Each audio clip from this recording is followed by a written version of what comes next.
Gentlemen, we are here for the first round of the ARC IndyCar Championship. The first of two races at Long Beach to open up the season. A track with, well, it's just a notorious racetrack. Not much room for error. Not much room for much of anything, actually.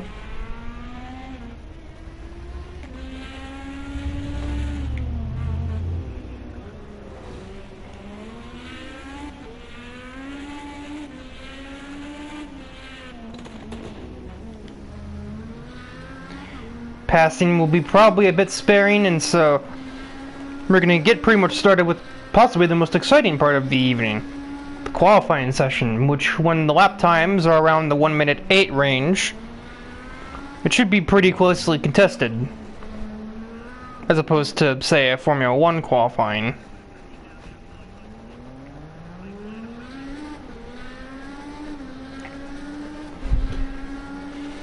As we are on board with Kyler Boggs as he begins his first qualifying lap of the session.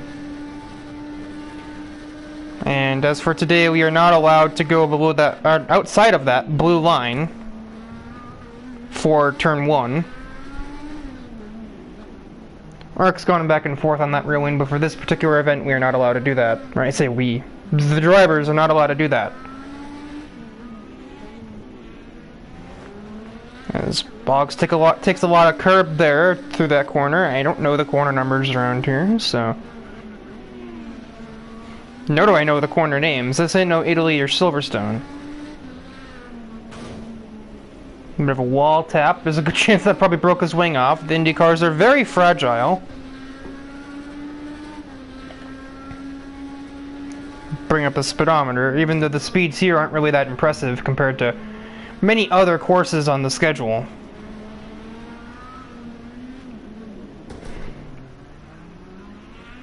It does make for interesting comparison to other drivers. Boggs will complete the first lap of the session. Provisionally, it's a 1:11.4, but that was it had a few errors, to say the least. That's your perspective to Jake Scarborough, who does actually have the home track advantage at Long Beach, being a California native. Unlike the real-life IndyCar schedule, we are going to be using some Asian and European courses, not just North America, unlike the actual IndyCar schedule. As Travis Van Oostendorp has taken pole with a 1:08.0. Matthew Stotts ran a 1:08.6 right before 1:08.8 right before that. And Scarborough exits the last corner. His first lap time will be 1:07.3. That shoots right up to the top of the board. Meanwhile, Joshua Law, who just won his Gran Turismo Sport Championship a couple weeks ago. Actually, it's from like a month or two ago. Making his Project Cars 2 debut with an ARC. He ran a 1:10.8 on his first attempt, and he is playing a little bit of pinball with the tire walls, apparently.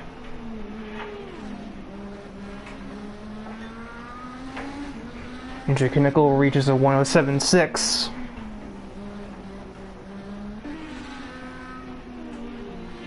Braden Sisko exits the pits. We have a couple of drivers who are making their first start in Auto Racing Connected today. Two drivers, in fact. We have Carter Ritchie here driving, I believe this is the 41. And Logan Kuehl, who is driving the 3. Both driving for, well, actually he's driving for his own team. And Carter is driving for, I don't remember the name of the team, but the same team here as Billy Tarkey is. And AJ has found a 1:06.5, so he has absolutely crushed the opposition up to this point. And Jake Scarborough is still running around the track. Of course, this isn't like Formula 1. You can run multiple laps in a row if you feel like it. Or if you're like me, probably short on track time, you just run a bunch of consecutive qualifying laps to gradually get more used to the course.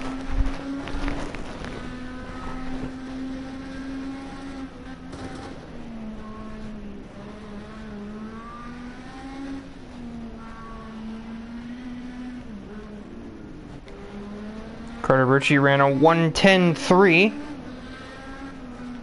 Really hard to read these lap times from where I sit.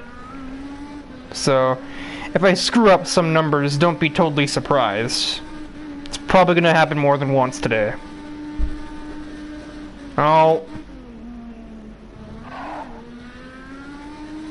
I don't know about that one, Jake.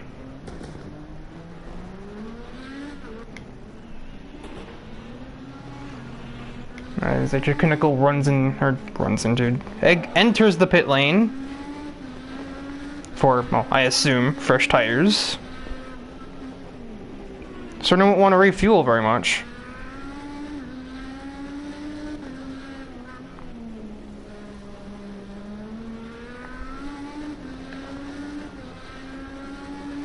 Scarborough down on his previous best lap. I think he might need some new tires if he is going to contest that 106.5.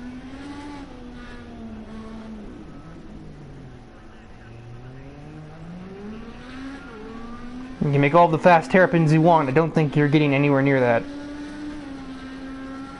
No.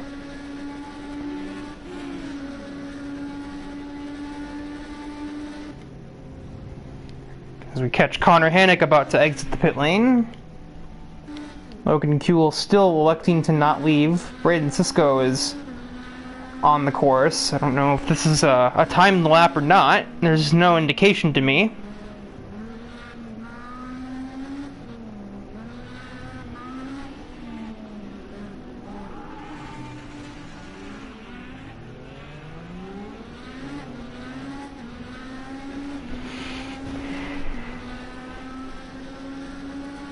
It was not, so this must be the beginning of his first lap.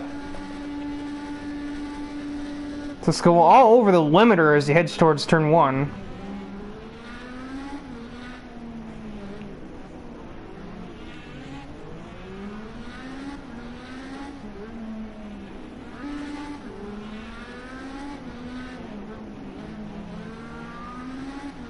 The Andretti car ahead, I believe that was Kyler Boggs, breaks out of the way for driver on the hot lap.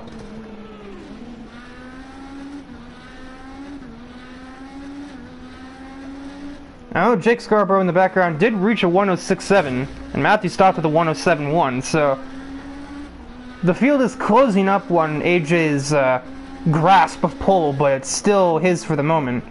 Sisko really cooks it through the third to last corner. But he has cut the second to last corner, and that lap is a goner. And he will finish the session with no lap to show for, because I think that probably invalidated his next one too. And Logan Kuehl, never mind, AJ has found a 105.7, and I would be shocked if anybody can get anywhere near that, especially considering there aren't many drivers on the track right now. And none of the ones that are anywhere near that. Unless Connor Hannock really pulls something out of his rear bumper. He's 47 seconds up. I mean, that means literally nothing.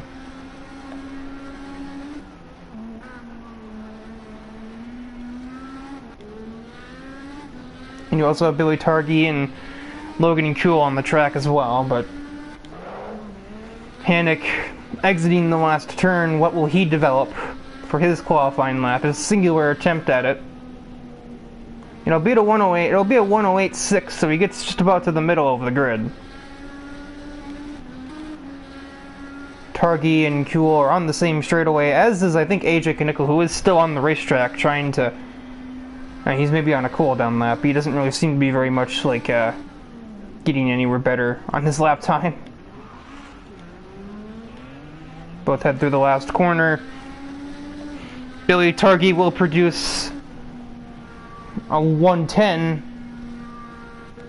and Kuehl's lap was invalidated, so two drivers didn't complete a lap. And there's your qualifying.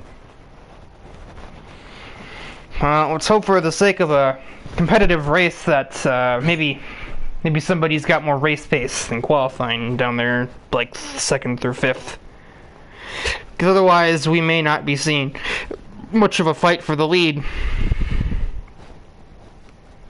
If AJ's pace remains that consistent throughout.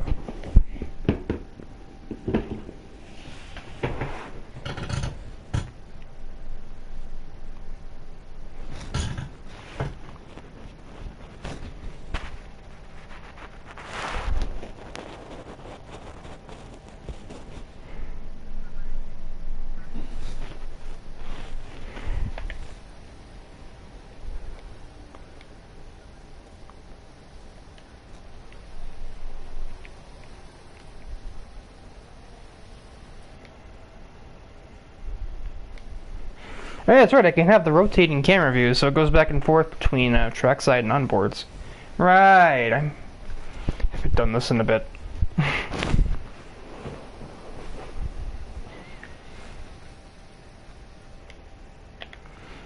Yeah, so we have AJ Kinnickle on pole, Jake Scarborough on him with the front row on him, or on the front row with him. Wow, good one, me. Matthew Stotts in 3rd, Travis Van Oostendorp 4th. These two are teammates. Connor Hannick 5th. 6th is Carter Ritchie, his teammate right behind him in 7th.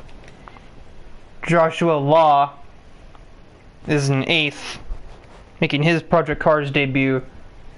9th is Kyler Boggs, 10th is Braden Sisko, and last on the grid is Logan Kuhl, who's also making his ARC debut along with Carter Ritchie.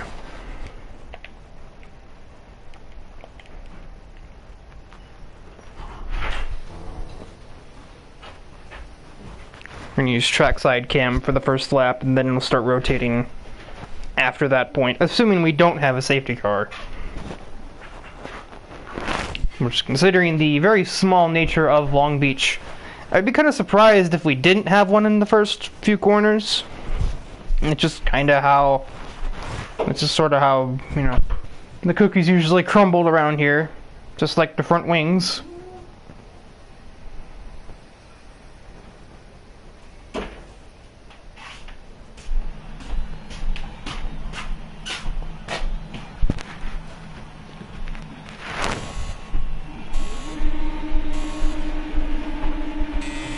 And we are green from the opening round of the IndyCar season.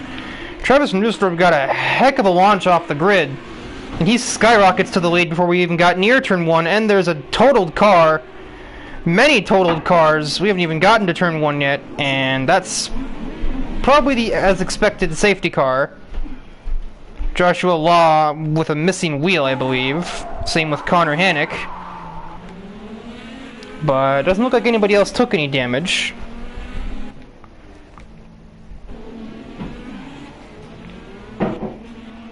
We're apparently going racing speed right now. No, we're not.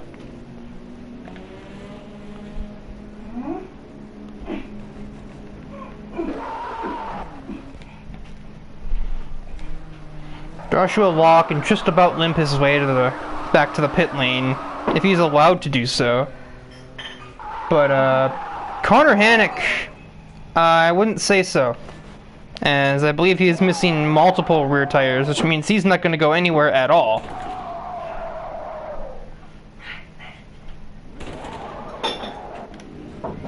Yeah, you'd better just put that car in the garage, pal. That thing ain't going nowhere.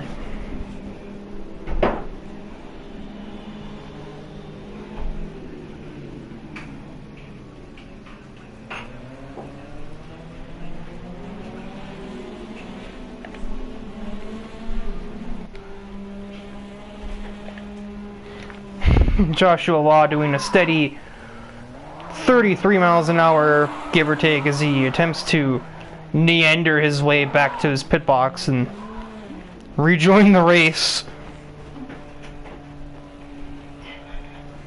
He's probably doing the speed limit of actual, you know, Long Beach right about now.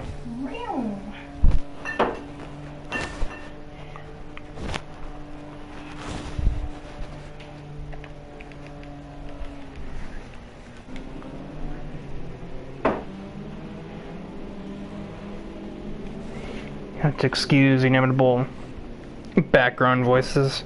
That'd be my mom, and I can't exactly tell her to stop talking when she's the one paying the rent.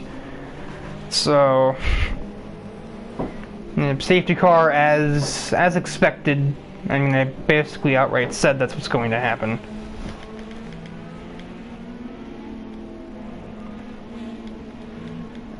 Why are those options there if turning them on or off doesn't even do anything? What? Yeah, you can't turn the UI all the way off in this game, unlike in F1. So even the race starts have a little bit of clutter on screen.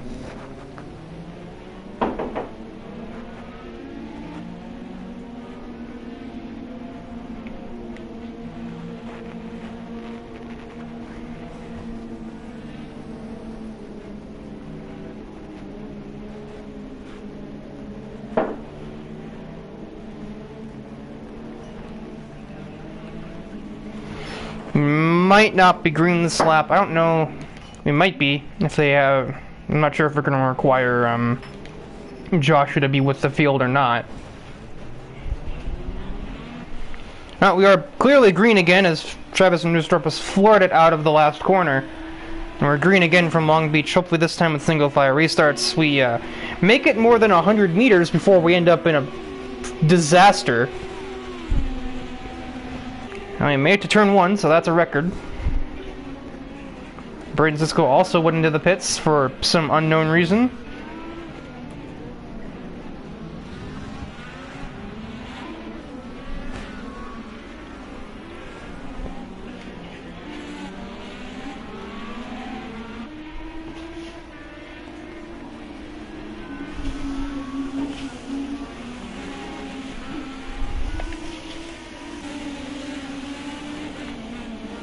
Right off the gate, I'm seeing the closest combat here is between Scarborough and Stotts for third place. Every time Stotts is getting much more aggressive on the brakes than the guy ahead of him. As you can see by the fact they just about tagged that wall.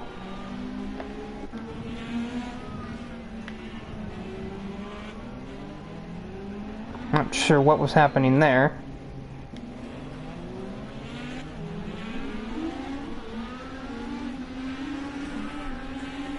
We got some team orders between the two. Well, they would be AJ Foyt cars anyway.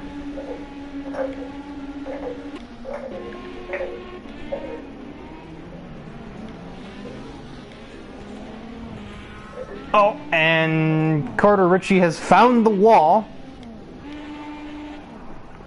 A bit messy if, well, nobody else is coming, so that shouldn't be much of an issue.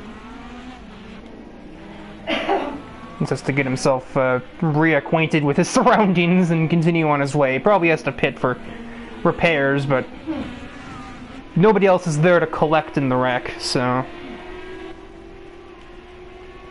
if you're gonna go looking for any kind of scare tactics or what have you to use on vendors and derpers, I think we are throwing a safety car for that. This is gonna be the entire race, isn't it? I really fear until we get.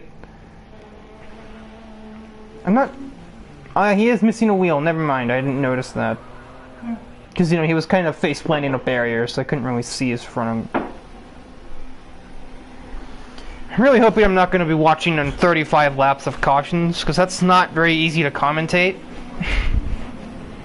But given the fact we're basically racing through a hedge maze with safer barriers, wouldn't really be all that surprising if that's exactly what we're getting here.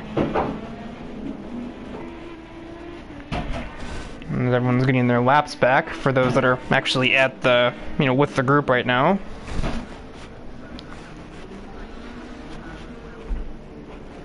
And because the 3 came out before the leaders got past the pit line, he also gets to go.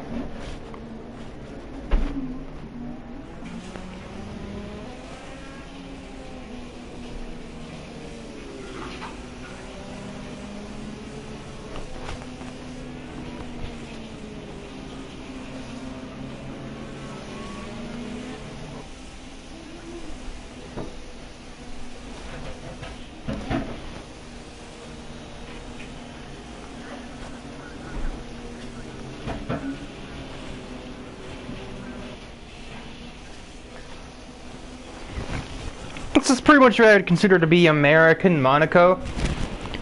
And as a result, the races kind of exist in a similar way to Monaco Grand Prix. Or Grands Prix, more than one. I've commentated like 3 at this point.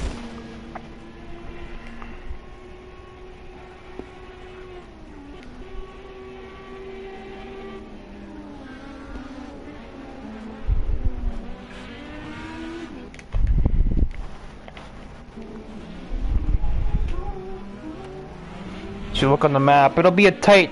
No, they definitely will not be getting back in time, so we're going to have to do a 3rd lap here.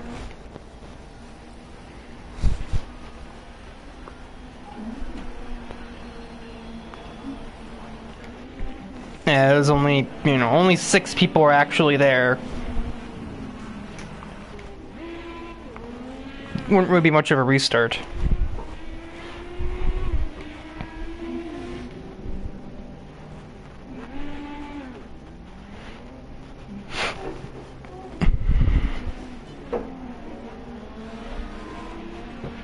Not realize that Joshua was 2 laps down before. And he's still a lap down.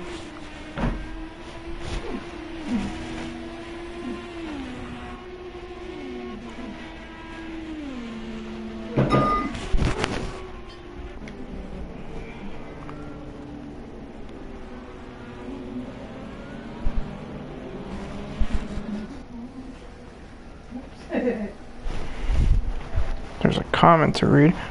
And did you enjoy your singular corner of racing, Connor?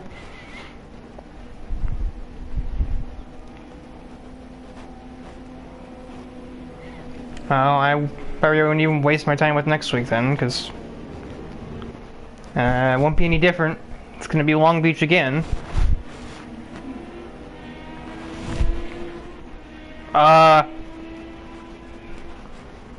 I don't know if he's supposed to be doing that.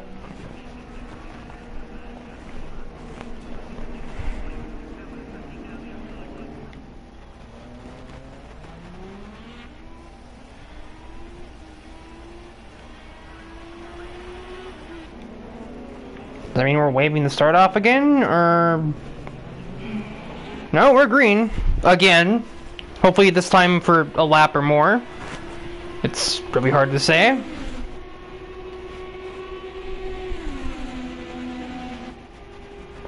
Just gonna go with a huge run on Van Dusendorp, but he can't convert it to anything because we've all hit the limiter at the same time.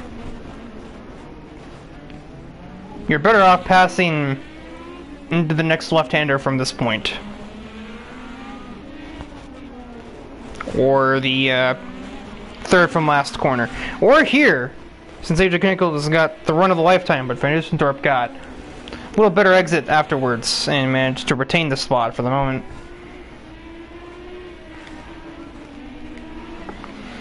Matthew Stott's still keeping Scarborough on his toes, so I'm just going to use chase cam because rotating trackside cameras can be a bit disorienting when we get a bumper cam and have no idea what is going on.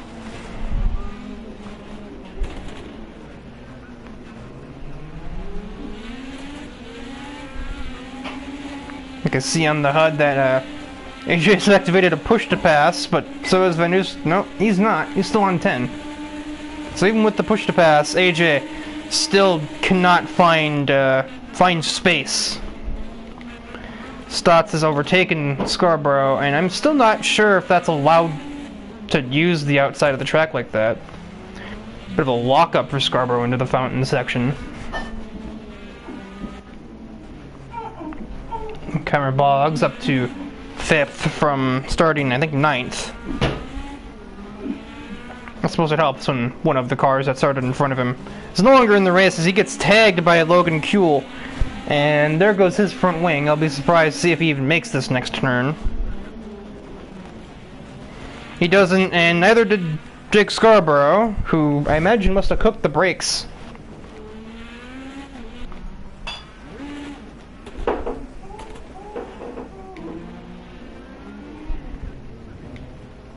And meanwhile, AJ Knickel also passed for the lead while I wasn't looking. And he is beginning to run away with it. He's already gained almost a second and a half in like a handful of corners, probably.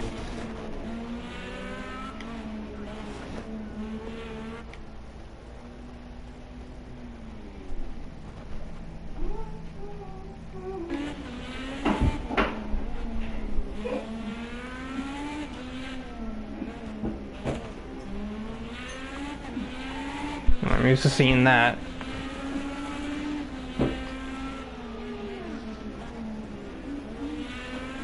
I can't tell if Matthew Stott's just driving unsteady or if he has some kind of like small suspension damage going on.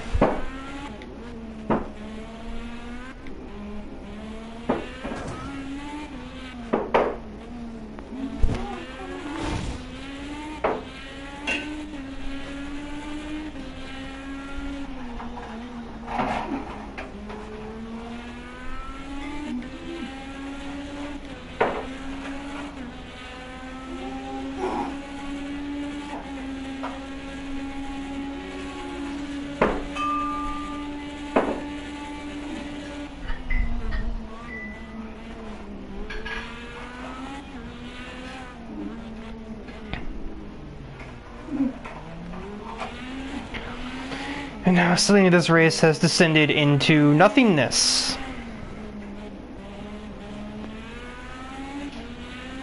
As AJ gets ever further away, Matthew Stott's not exactly closing in fast on Van Roostendorp. And nobody else is even within 10 seconds of the next car in front of them.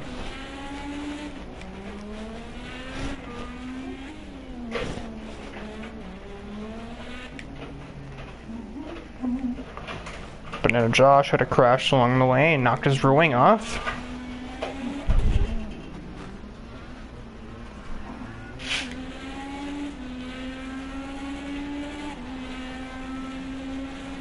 I'll be honest, folks, I'm not really sure whose grand idea it was to have Long Beach twice to open the season. We've done it almost every year, but this is like the least competitive IndyCar field I've ever seen. And starting with the track that has the highest skill floor of the entire series. As in, there's a big difference between running pole. Or there's not a big difference, sorry. There's not a big difference between running a pole position lap time and running headfirst into a wall. We're gonna end up with a Formula 1 race here. Probably by like lap 20. Unless we get a caution, which, considering how spread out the cars are, I'd be awfully surprised if that happened at this point.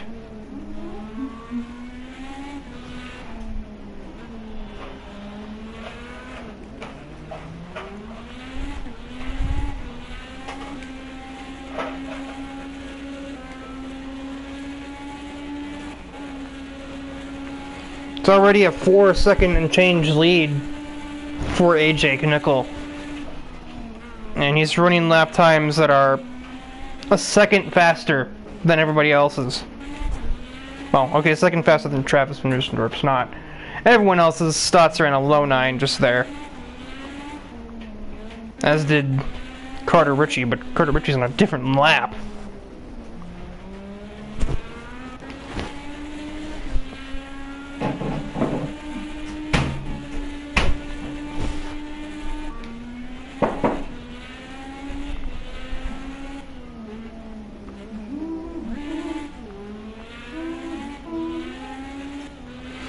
I'm still pretty sure Matthew Stotts has to have some suspension damage he's dealing with. That's not just unsteady driving. That steer suspension is backwards.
Mom's washing dishes in the background. She's having to slam every single dish and cabinet in the house.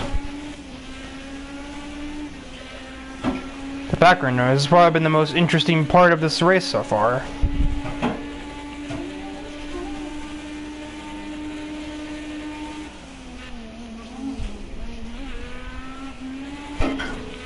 Oh, man, I thought he was going to slam into that, but no, not really. He's not really getting any closer to Van Oostendorp, and Van Oostendorp is definitely not getting any closer to Ajak and Nicholson. I just point out how really annoying that is to say multiple times. That is not a short name you have there, Travis. Some debris in the middle of the front straightaway.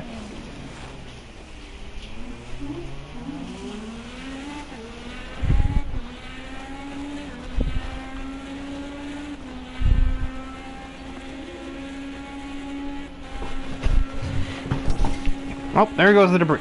You know, Carter Ritchie is running some of the fastest laps on the racetrack right now. The only problem is, he's 1 minute and 51 seconds behind the leader. Without a yellow, there's no way he can really do anything with that speed. Did someone say yellow? No, he's at 1 minute and 53. He's just 53 seconds behind. Still, not really close. A lap here is 1 minute 10. He's not far from being lapped down.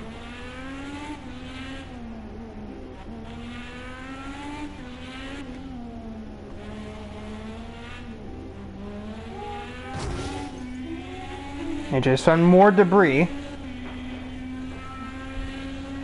I'm having a rough day in the office shedding their shedding their body parts. Not really what I would call weight reduction.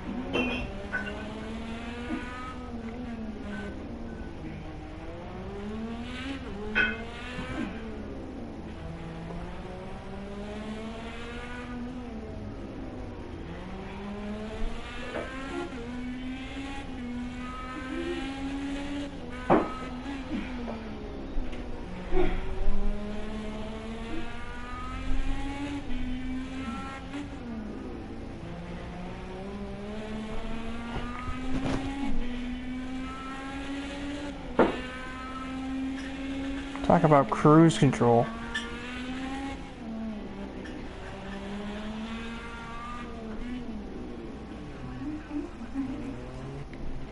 You have Cameron Boggs and Billy Torgey in the pit lane. Well, Boggs exited the pit lane. As somebody, I believe that was Joshua Law, has totally missed turn 1.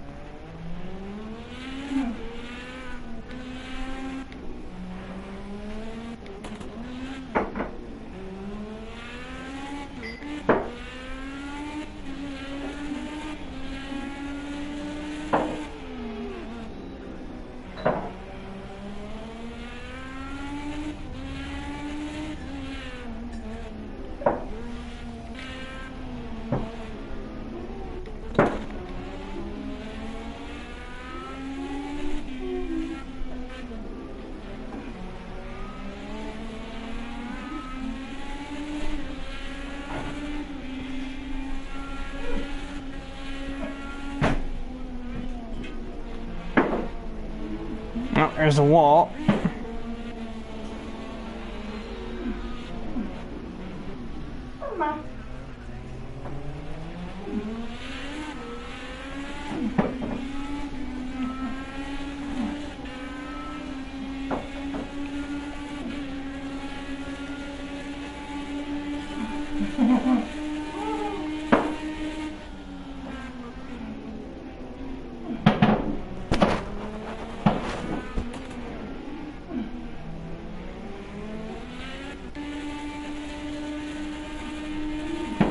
I don't think something could happen through here and get these two nearer each other, and we'd actually have like a battle and like a reason to watch the race, but like they've just been staying the same distance apart since like lap 6. It's that consistent like 3.5 seconds, as there's an absolutely shattered car of Kyler Boggs. We've seen a wheel, and that will bring out a, if I dare say it, much needed safety car, because I don't know if I could sit there for another 20 laps almost. As we've passed the halfway mark of the race, and Joshua Law gets to take one of his like 6 laps back. Oh, okay, like 3.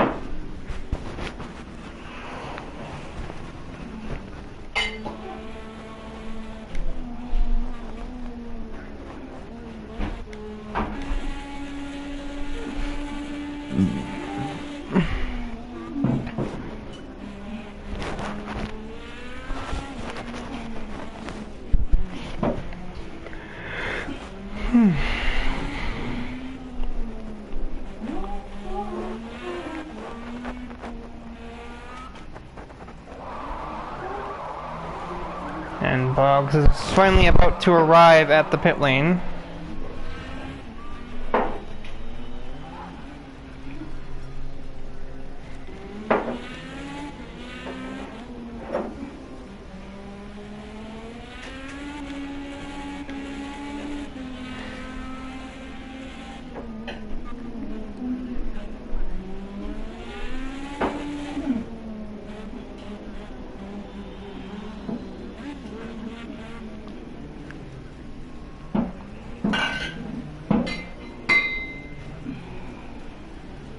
This is the 3.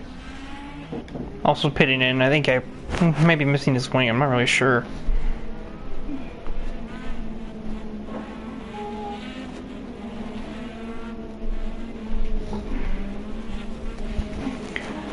I think I'm going to leave it on chase cam, even as we restart on the safety car. Just easier to digest what's going on from chase cam than from trackside, because the trackside cameras here are a little bit not good.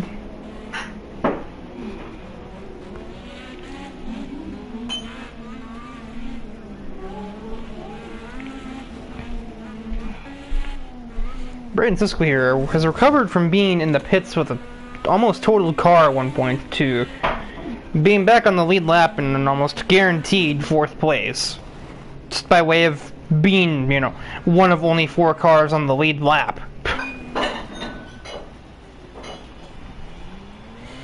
And everyone goes into the pits because you cannot make it to the end of the race on 1 tank of fuel. Like a tank of fuel probably gets you like 28 laps, not 35.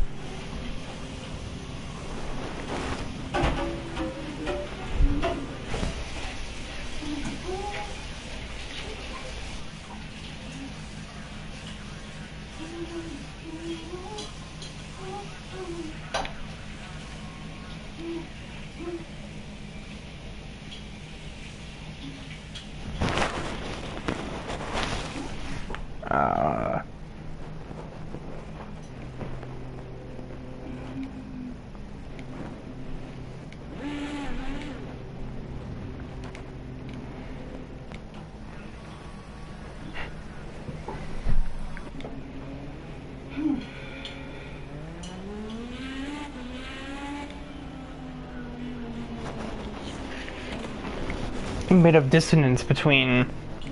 Oh yeah, because Matthew Stotts had that suspension damage, so he had to probably repair that, and he almost got jumped by Braden Sisko in the pits as a byproduct of that.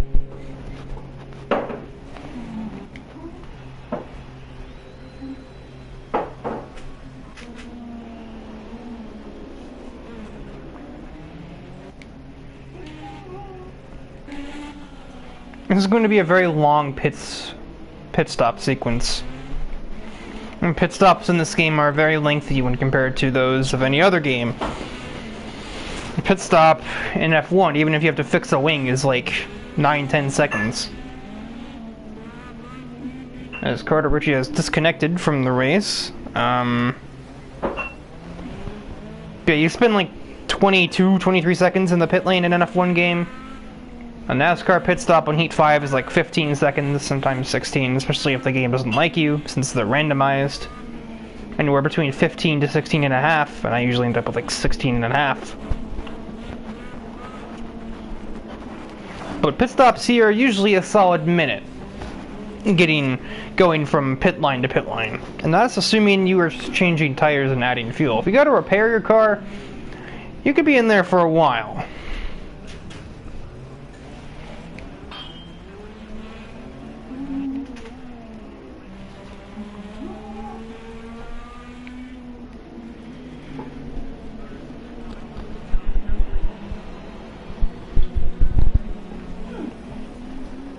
As you can see, the pit delta here has been, this lap's a minute and a half slower.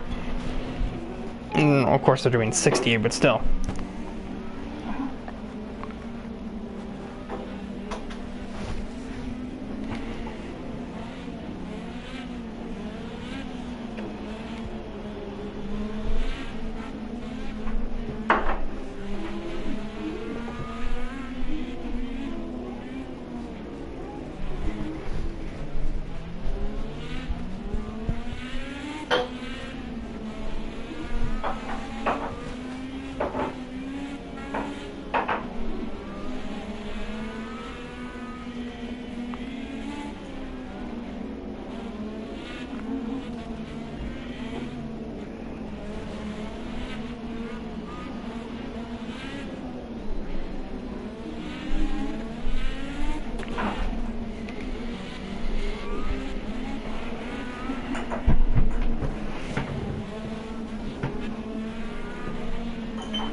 I'm just hoping for an eventful restart here to keep my attention, basically, because the last 10 laps have just kind of been a blur. Ever since AJ took the lead, nothing's really happened in this race other than the occasional accident. That's just the entire race. Yeah, it's the entire race in general. The only thing that's really happened is just crashes. I'll not be green this time. Again, probably because only 4 people are in the line. 5. Oh, we're green up the line. Never mind. Okay, I'm just out of the loop, as usual.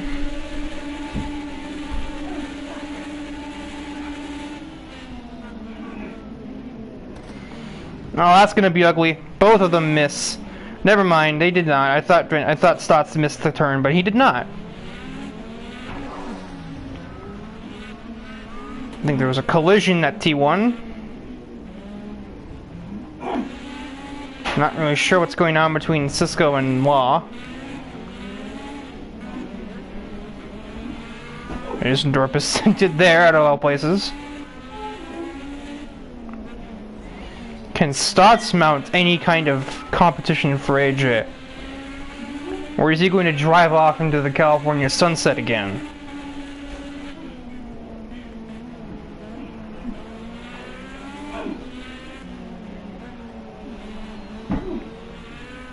All due respect to Matthew Stotts' driving, I'm going to go ahead and say it's answer 2.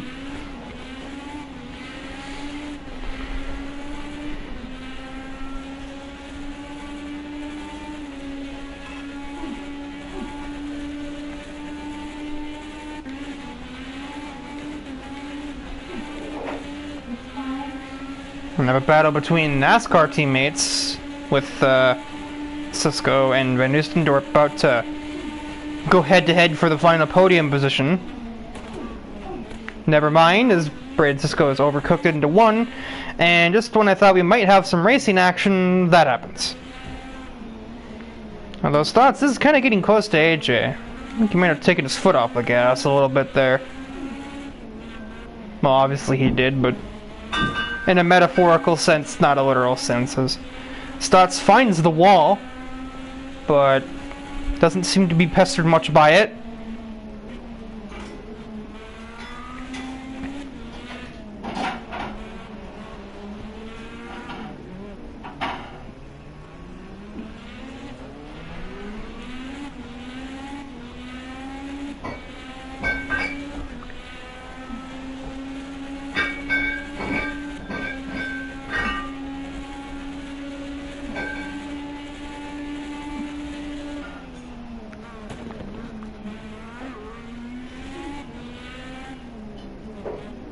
I just mistook the white walls on the outside of turn 1 for smoke and thought that AJ had spun.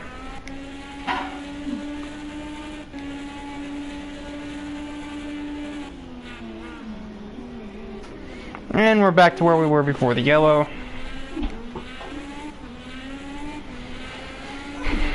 AJ's gotten back into rhythm. He's getting away from second place.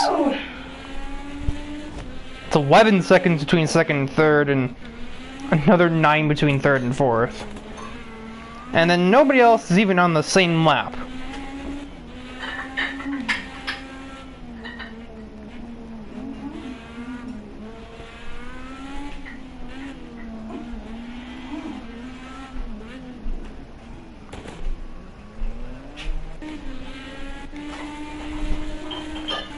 Even if Stotts has run his fastest lap of the day, it's still a second and a quarter off of AJ's lap that he ran. That probably wasn't even his fastest of the day. I know it was, but I mean, the point is, faster. Oh, but Isendorf crashed. He has to pit for damage, and that's given Braden Sisko podium again.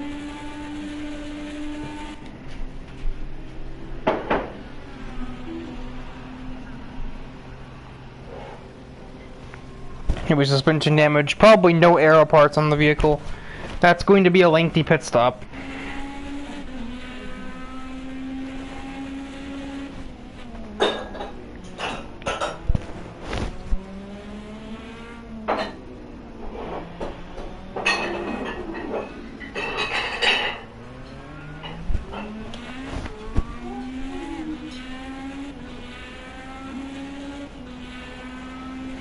As we've reached 10 laps to go.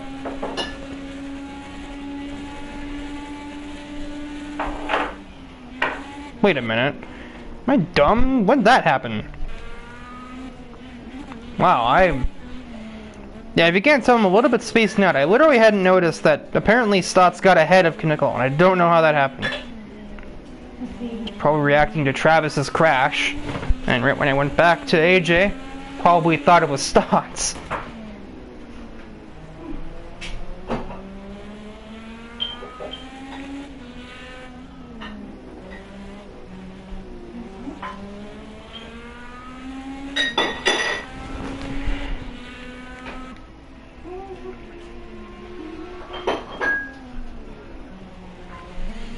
I cannot see any damage on AJ's vehicle.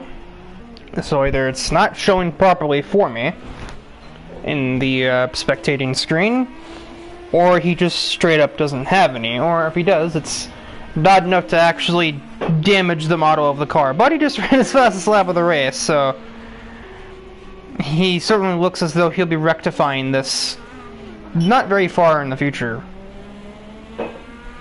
Bit of debris out of one. Not really anything new, to be honest, there.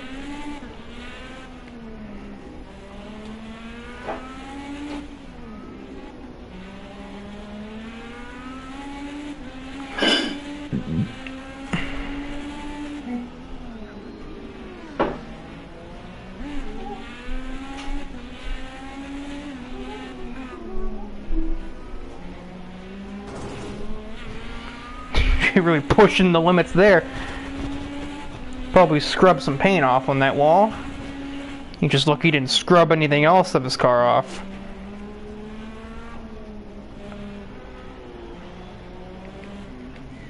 Travis returns to the pit lane. Although I don't see any damage on his car. Never mind, I 100% see damage on his car. It's just on the front, so I can't see it from behind. We've reached 8 to go, and I think we'll finally get the close quarters racing action that I have been indebted for the last half an hour or so.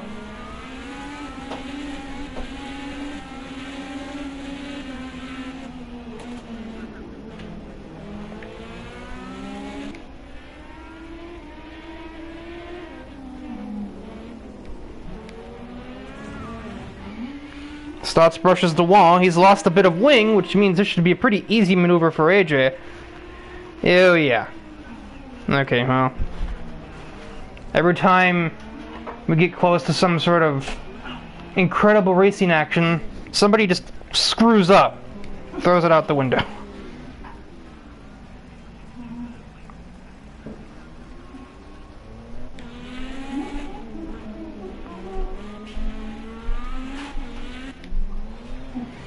And losing half his wing, Matthew Stotts has no choice but to pit to fix the vehicle, which means Braden Sisko may be the one to inherit second place.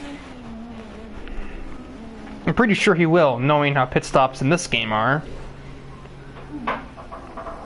Matthew Stotts is probably going to be in there for the next 45 seconds at least, even if he is doing nothing but fixing the car, because repair times are a little bit bonkers in this game. Stotts is out. He is going to lose second, but he will at least be in a position to take it back when he gets out, I think. Perhaps not. Oh, but he will if Braden Sisko overcooks into one. We have a very dysfunctional duel for second place, which gets interfered with by one of the AJ Foyt vehicles. I don't know which one that is. Oh, the only one that's left in the race. Duh. Billy Tarkey, because his teammate is out of the race. I mean, he can look to unlap himself all he wants, but if Stotts gets back up there, he has to get out of the way anyway, so...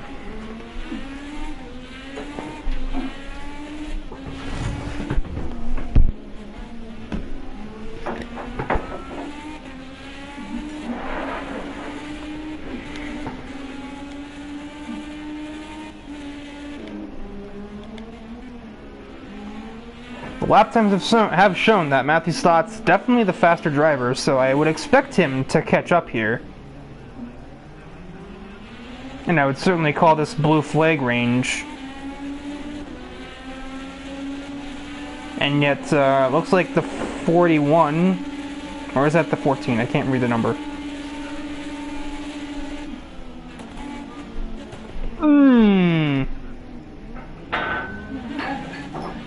Wow, that was not the cleanest maneuvers I've seen.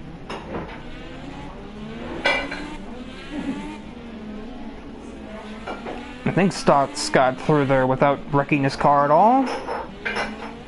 Certainly hope he did.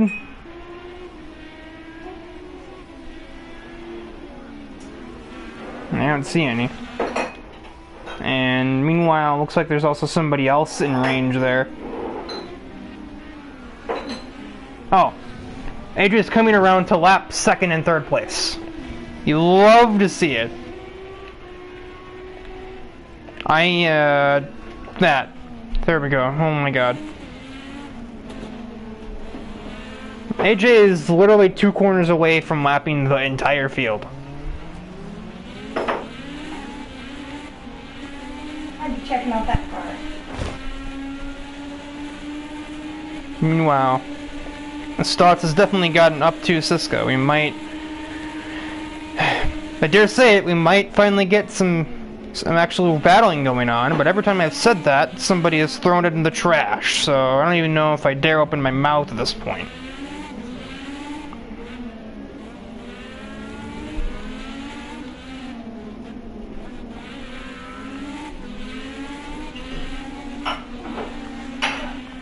Stotts just lets AJ go. They both do. Oh, that was played brilliantly by Stotts. When Sisko lets him go, he just floors it around him. Which, again, therefore totally undoes the... As AJ, I think, just found a wall.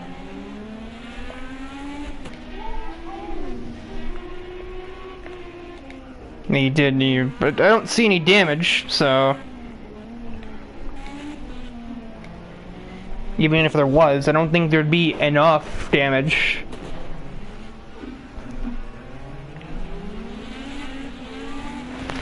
If the car can still get around the track without hitting walls, I don't see a need to pit from, 55 seconds ahead on a minute and 8 long lap time track.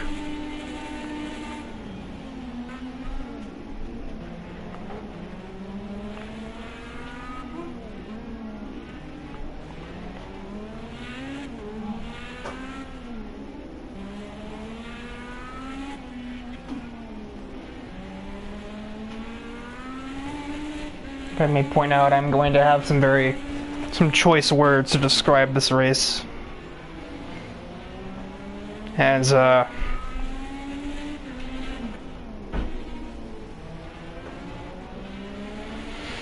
it's not been, shall we say, a valuable use of my time.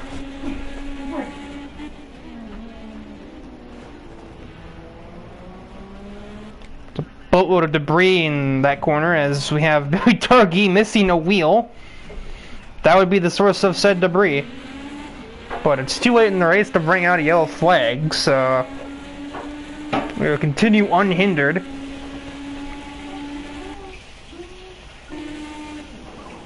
There's Joshua Law missing the first corner. Overcooking it on his way out and right in front of the leaders with no front wing. Or leader.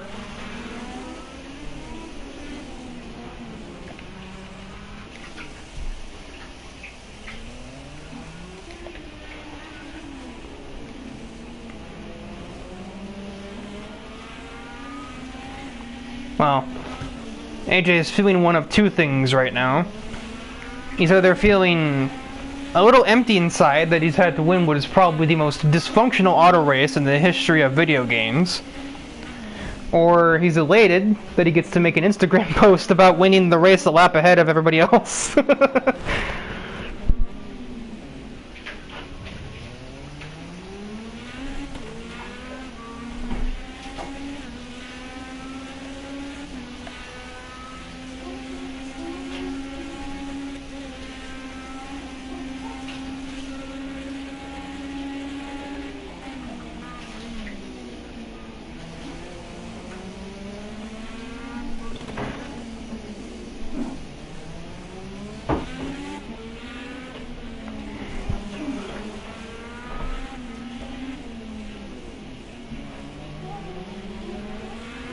You can pretty much cruise around the track at this point. No pressure on him whatsoever.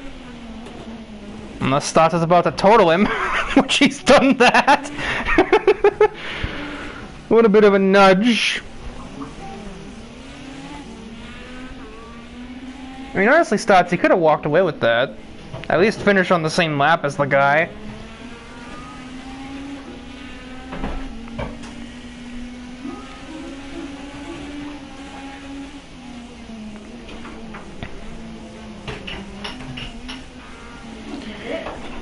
And as AJ exits the final hairpin, we can only hope that next week's race will be a little bit more interesting. But AJ wins the season opener of the IndyCar Championship by nearly a minute.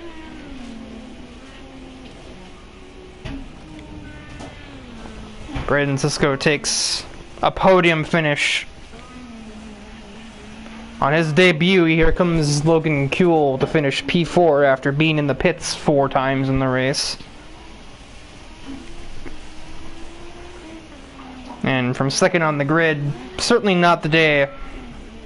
Second on the grid, third on the grid. This is certainly... How do I get this thing out of here? There we go. Certainly not the day Van Oostendorp was looking for to finish 6th place, but... Well, surviving a Long Beach race is already in and of itself a rite of passage in ARC IndyCar, so...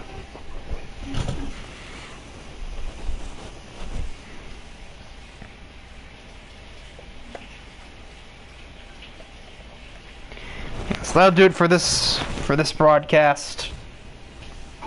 Next week would be the night Long Beach race of this doubleheader, but before that is the opening round of, I believe it is anyway, the opening round of ARC Endurance.